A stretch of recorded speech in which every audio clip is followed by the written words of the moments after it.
the new addition to Data Productions Media, the new subsidiary, Rare Books USA, the eBay store, and we're going to be doing some monthly reports. And to start off, the christening, obviously the gematria is there. Art sells antique and vintage books, 333 English ordinal. One more time.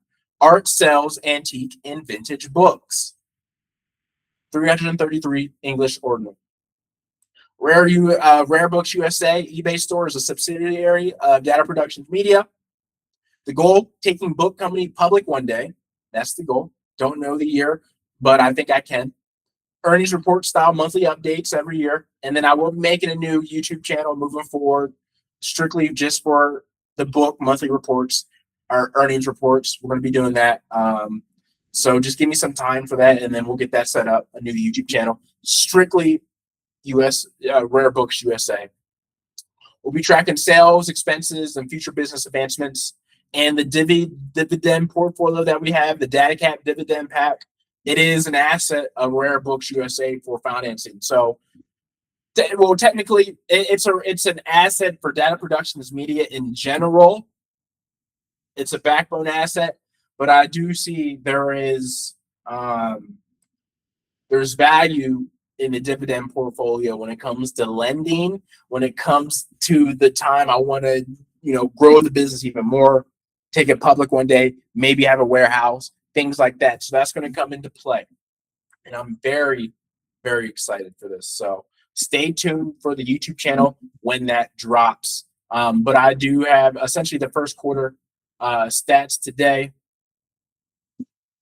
because the month is almost ended, as we know, but the quarter is almost done too. And let me go in these financial statements a little bit and see where we're at. So again, I start my eBay store June 26, 2024. No sales, obviously. I didn't even have anything up on my store till July. So really, July is when I started. Didn't get a sale for the first 2 months of my store being up. I was getting distraught. I was getting worried that, hey, nobody was going to buy anything from me. But that changed. And so my first sale ever as a bookseller, my very first sale ever, was Weatherby, The Man, the Gun, the Legend by Tom Gresham and the Gris Gresham, 1992. So it was a 1992 vintage hardcover book about the Weatherby guns. I found it at a thrift store, Deseret Industries in Salt Lake City, Utah, for $2. I looked online, I looked on eBay, and it was a high seller.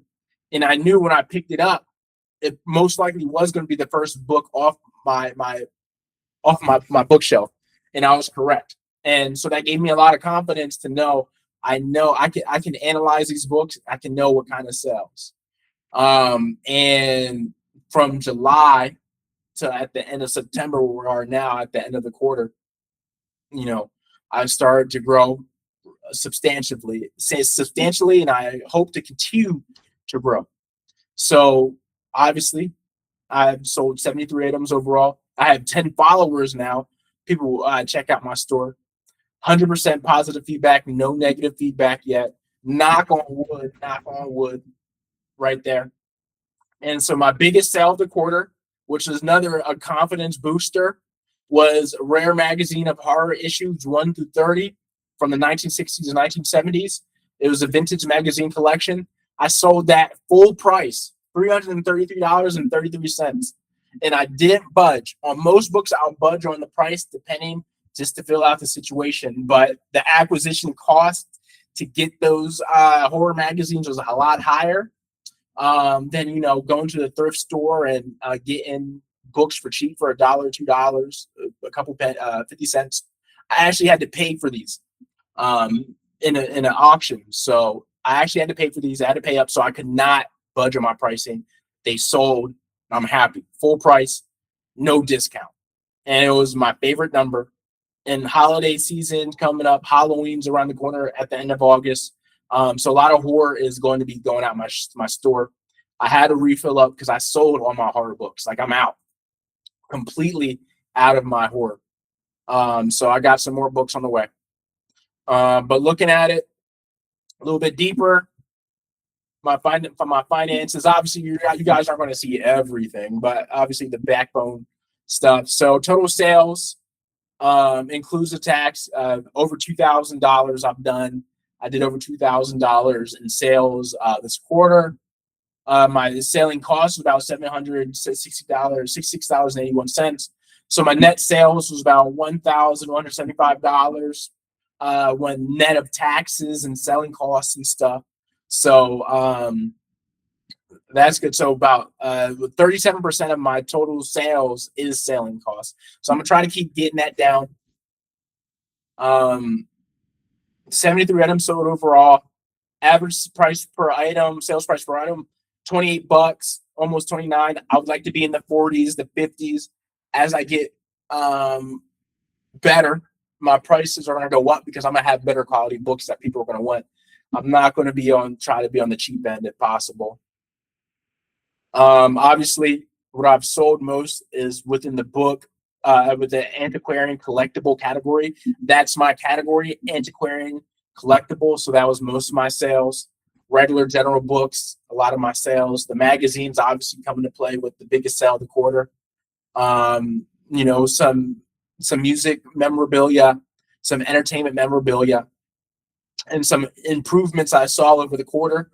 Listing efficiency with ChatGPT. At first, I was not using ChatGPT for listing. I started using it. Game changer. I can list a lot faster, which means I can get a lot more money out there into the system at eBay to try to make money, which is important. The utilization of recycled package boxes. So when I get packages in for books, I reuse those boxes for packages I'm sending out. That keeps my costs down. Obviously, I have other mailers, envelopes, boxes I use, but for the more abstract, obscure, oblong shaped books and whatnot, I like to use the boxes we have coming in. Some of the negatives that I saw come up this quarter: not using insurance over $100. Now this does go in hand with my biggest sale of the quarter. This sale is still in transit right now. It had no tracking for the longest time, but now it's back online, so it should be getting to its customer on Monday. Thankfully, it should have been there last Tuesday, and I was sweating all weekend because priority shipping, even though it should be pretty safe, and you get insurance over for $100. I didn't take out that extra insurance up to the $333. So if it got lost in transit, it still could potentially get lost in transit. I'm out $200 off that sale, but it looks like things are going to be turning out for the better for that sale. So moving forward, anything over $100 gets insurance, because if my cost of acquisition is lower, it doesn't matter about the insurance. Protect yourself. If I bought a book, say if I bought a book for $2, I sell it for $150. It gets lost because I didn't take the insurance. I'm out $50. And that was pure profit at that point. So it doesn't matter what you bought it at; it's what you sell it at. So if you bought a book for $2 and you sell for $1,000, and it gets lost, you can still make that. You still make that sell if it's lost with the insurance. So just use insurance over $100. Don't even play with it. Don't be cheap. Don't be greedy. Book acquisition costs way too high. I'm trying to get that down. With scale, it will get better. Still not in profit. Mostly my expenses that are overarching now is just inventory. I've paid off the equipment, which is good. That's a positive. All inventory paid off. All initial supplies paid off. That's paid off tenfold. All that's paid off tenfold. Now I'm just worried about getting that inventory paid off. And again, I get my book acquisition costs down. I'll be in profit a lot faster. So that's what we're working with. That's Rare Books USA right now. Again, a YouTube channel is coming for this work. So if you're interested in my book side of things, make sure you follow that.